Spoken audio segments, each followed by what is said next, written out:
Magandang oras po sa lahat ng ating mga kababayan. Meron tayong latest weather update sa magiging lagay ng ating panahon ngayong araw at sa susunod na 24 oras.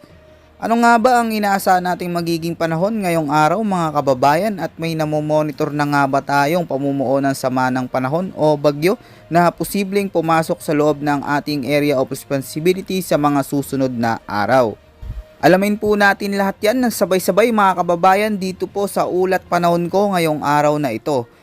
Sa kasalukuyan mga kababayan ay maraming mga lugar pa rin ang nakakaranas ng maulang panahon ngayon sa malaking bahagi ng ating bansa. Lalo na mga kababayan dito sa malaking bahagi ng eastern section ng Southern Luzon dahil sa patuloy na pag-iral ng shear line. Dahil nga sa mga pagulan na dala nito ay apektado ngayon mga kababayan ang mga lugar dito sa Bicol Region at lalo na sa Eastern Visayas.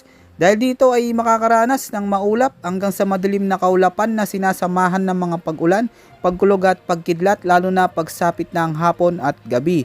Kaya pinag-iingat po natin yung mga kababayan natin dyan dahil hindi po inaalis ang posibilidad ng mga biglaang pagbaha at pagguho ng lupa lalo na kung magdudulot ito ng mga matitinding pag-ulan.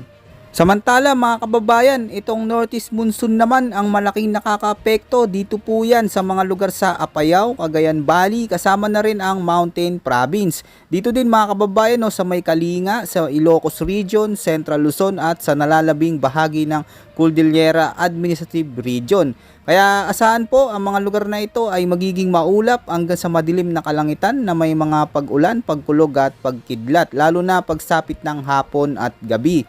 Hindi naman inaalis ang posibilidad ng flash flood at landslides lalo na kung magiging malakas ang mga pag-ulang dala nito. Kaya doble ingat pa rin po sa mga kababayan natin.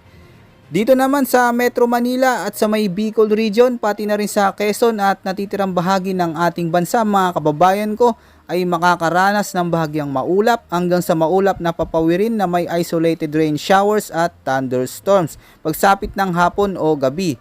Ang mga pagulan naman na ito mga kababayan ay dulot naman ng umiiral na easterlies kaya sa mga kababayan natin huwag po natin kalimutan yung mga panangga po natin tuwing may mga pag-ulan. At sa nalalabing bahagi naman ng ating bansa mga kababayan, magiging maulap hanggang sa madilim na kaulapan na may mga pag-ulan, pagkulog at pagkidlat lalo na pagsapit ng hapon at gabi. Ang mga pag-ulan na ito mga kababayan ay dulot naman ng localized thunderstorms.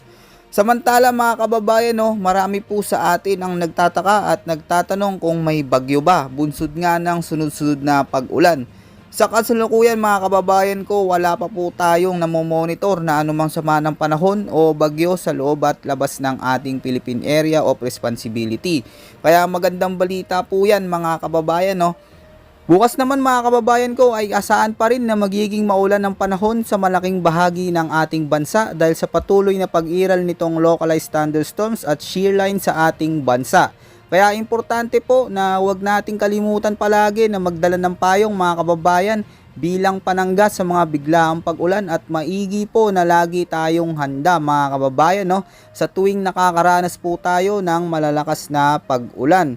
Yan po muna ang ating latest weather update at ulat panahon ngayong araw mga kababayan. Ito po ang inyong weather forecast ng bansa. Maraming salamat po at ingat po sa ating lahat.